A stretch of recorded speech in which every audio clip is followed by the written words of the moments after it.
আমার নাম Greta Thunberg. আমি সুইডেন থেকে এসেছি। গাজা অভিমুখে ত্রাণবাহী জাহাজ ম্যাডলিন থেকে রেকর্ড করা এক ভিডিওতে এমন কথা বলতে শোনা যায় গ্রেটা থুনবার্গকে।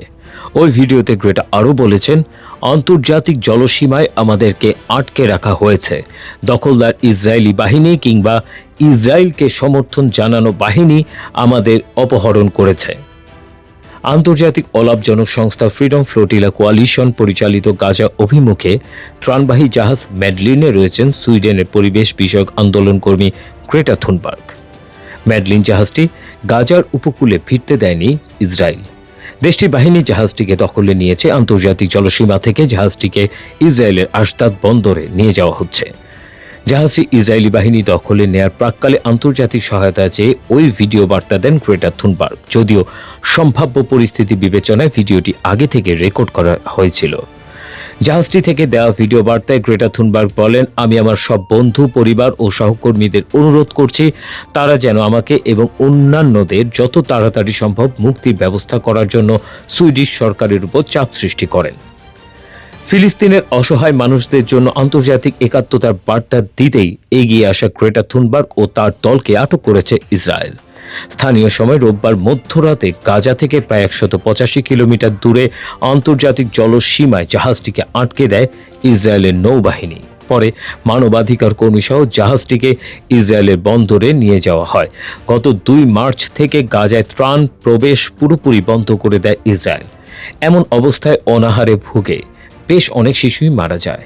ত্রাণ প্রবেশে বাধা দেওয়ার বিরুদ্ধে প্রতিবাদ জানাতে ম্যাডলিন নামক জাহাজ 1 জুন ইতালির সিসিলির কাতানিয়া শহর থেকে যাত্রা শুরু করে। ফ্রি ফ্লোটিলা কোয়ালিশনের বিজ্ঞপ্তি অনুযায়ী গাজার মানুষদের জন্য অত্যন্ত জরুরি ভিত্তিতে যেই সব সহায়তার দরকার সেগুলো বহন করছে জাহাজটি। এর মধ্যে রয়েছে চিকিৎসা সরঞ্জাম, চাল, ময়দা, শিশুদের দুধ, ডায়াপার, নারীদের স্যানিটারি পণ্য, পানি বিশুদ্ধিকরণ কিট এবং ক্র্যাচ ও শিশুদের কৃত্রিম অঙ্গ। ইসরায়েলের পররাষ্ট্র মন্ত্রণালয় জানিয়েছে ম্যাডলিন জাহাজটি বন্দরে ফিরেছে। জাহাজে থাকা মানবাধিকার কর্মীদের স্বাস্থ্য পরীক্ষা করা হচ্ছে। তারা 2 জনের ছবি প্রকাশ করেছে। এর মধ্যে গ্রেটা থুনবার্গের ছবিও রয়েছে। সামাজিক যোগাযোগ মাধ্যম এক্সে এক পোস্টে ইসরায়েলের পররাষ্ট্র মন্ত্রণালয় বলেছে, জাহাজটি কিছুক্ষণ আগে আশদাদ বন্দরে ফিরেছে। যাত্রীরা সুস্থ রয়েছে কিনা তা নিশ্চিত করতে তাদের স্বাস্থ্য পরীক্ষা করা হচ্ছে।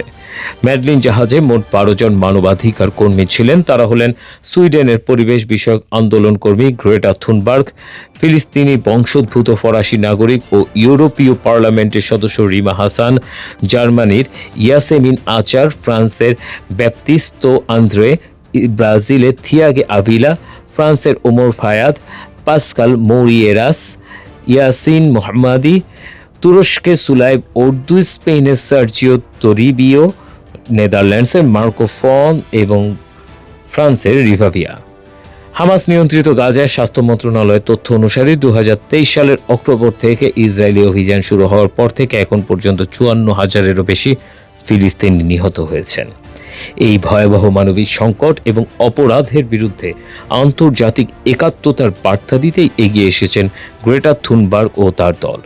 ইসরায়েলের দীর্ঘমেয়াদী অবরোধ এবং গাজায় চলমান মানবিক সংকটের প্রতিবাদে শান্তিপূর্ণ কর্মসূচি হিসেবে নৌপথে যাত্রা করেছেন জলবায়ু আন্দোলনের আন্তর্জাতিক মুখ গ্রেটা থুনবার্গ। গ্রেটার এই অভিযান পরিচালিত হচ্ছে ফ্রিডম ফ্লোটিলা কোয়ালিশনের উদ্যোগে। সংগঠনটি এই যাত্রাকে বর্ণনা করেছেন এক ধরনের অহিংস প্রতিবাদ ও সরাসরি মানবিক সহায়তার পদক্ষেপ হিসেবে। লক্ষ্য অবরুদ্ধ গাজায় প্রতীকী সাহায্য পৌঁছানো এবং ইসরায়েলের আগ্রাসনের বিরুদ্ধে অহিংস প্রতিবাদ জানানো। কিন্তু ইসরায়েলি সেনাবাহিনী মুখপাত্র ব্রিগেডিয়ার জেনারেল এফি ডেফরিন হুঁশিয়ার করে বলেছিলেন, তারা এই ধরনের পরিস্থিতি মোকাবেলায় প্রস্তুত এবং প্রয়োজনে অভিযানে নামবে। যদিও তিনি বিস্তারিত কিছু বলেননি, তবে তার মন্তব্যে 2010 সালের ফ্রিডম ফ্লোটিলা অভিযানের কথা মনে করিয়ে দিয়েছেন, যেখানে তুরস্কের একটি সহায়তাবাহী জাহাজে অভিযান চালিয়ে 9 জনকে হত্যা করেছিল ইসরায়েলি বাহিনী। তখন গ্রেটা থুনবার্গ জানিয়েছিলেন তাঁরা ঝুঁকি সম্পর্কে সচেতন, তবু তিনি মনে করেন চেষ্টাই মানবতার একমাত্র ভরসা। আমরা জানি পরিস্থিতি কঠিন, কিন্তু চেষ্টা না করলে মানবতা রক্ষা করা সম্ভব নয়, বলেন তিনি। টেক্সট রিপোর্ট, বাংলার আওয়াজ।